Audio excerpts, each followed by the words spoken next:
استعاذہ، اللہ کی پناہ مانگنا۔ اللہ کے نبی صلی اللہ علیہ وسلم فرماتے ہیں اذا غضب الرجل فقال اعوذ باللہ سکن غضبہ۔ ابن سعد نے الطبقات میں اس کو روایت کیا ہے۔ کیا فرماتے ہیں؟ جب تم میں سے کسی کو غصہ آ جائے، کسی آدمی کو غصہ آ جائے اور وہ یوں کہے اعوذ باللہ، اعوذ باللہ کا مطلب کیا ہے؟ میں اللہ کی پناہ مانگتا ہوں، اے اللہ مجھ کو بچا، یہ میننگ ہے اس کے۔ اے اللہ مجھ کو غلط چیز سے، شیطان سے، برائی سے بچا۔ اعوذ باللہ جب کہتا ہے سکن غضبہ، آپ کیا فرماتے ہیں؟ اس کا غصہ ٹھنڈا ہو جاتا ہے۔ تو اللہ کی پناہ مانگنا کس سے؟ شیطان کے مقابلے میں۔ کیوں؟ شیطان آدمی کو غصہ دلاتا ہے، جھگڑا بڑھاتا ہے۔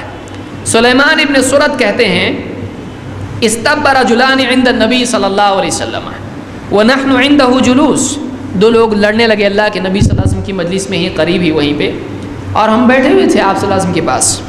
وَأَحَدُهُمَا يَسُبُّ صَاحِبَهُ مُغْضَبًا قَدْ احْمَرَّ وَجْهُهُ، دو میں سے ایک دوسرے کو بہت باتیں سنا رہا تھا اور دوسرا جو تھا اس کا چہرہ لال لال لال ہو رہا تھا، غصہ اس کا بڑھتا جا رہا تھا۔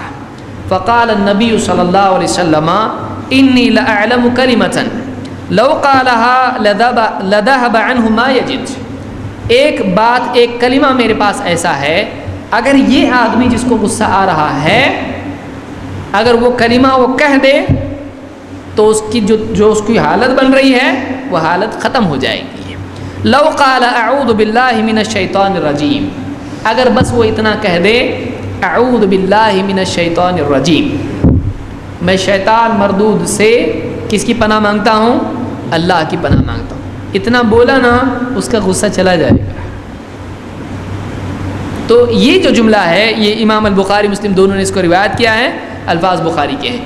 اس سے بات معلوم ہوئی کہ اگر غصے کے وقت میں آدمی اعوذ باللہ من الشیطان الرجیم کہہ دے اس کا غصہ کیا ہوگا؟ دور ہو جائے گا۔ یہی بات قرآن میں اللہ نے کہی ہے۔